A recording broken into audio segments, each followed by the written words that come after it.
The immigration story of Max Lipkin. Max Lipkin was born in Moscow, a city in Russia then known as the Soviet Union. The Soviet Union was made up of many countries, the biggest Russia. The Soviet Union was a superpower. It was one of the biggest countries ever. It bordered China, Afghanistan, Iran, Finland, Turkey, Norway, and more. Back then, the Soviet Union was enemies with the United States.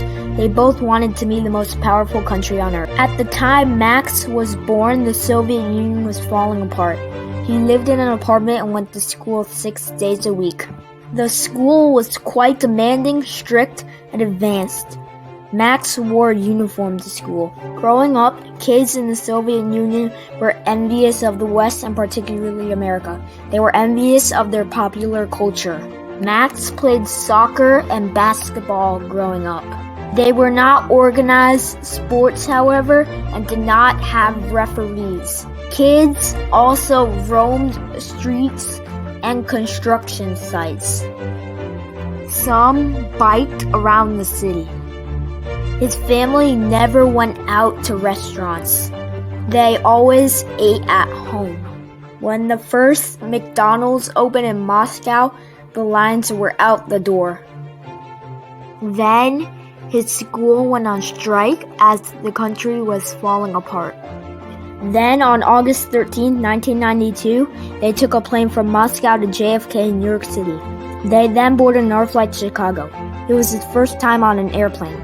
He was only 12 years old. His family left the Soviet Union as part of the Jewish immigration wave, seeking to get out of the collapsing country and to seek a better life in America. Max was sad, but at the same time, he was happy and curious about the new country. At first, he missed his old friends and old home. Max had to learn English, which was really hard for him. He read English books over and over again till he could speak some English. It took him years to adjust to the new country as it was very different. He had no friends at first, so he only stayed near the other Russian immigrants. Max enjoyed the abundance of things in the stores. Then before he knew it, he eventually had his own car and his own house. Today, Max is happy he moved. Max thinks he has a better experience in life in America. He has a wife and kids. As much as he loved his new life, he could have seen himself living in Russia. But after the crisis with Ukraine, he says he would not have moved back.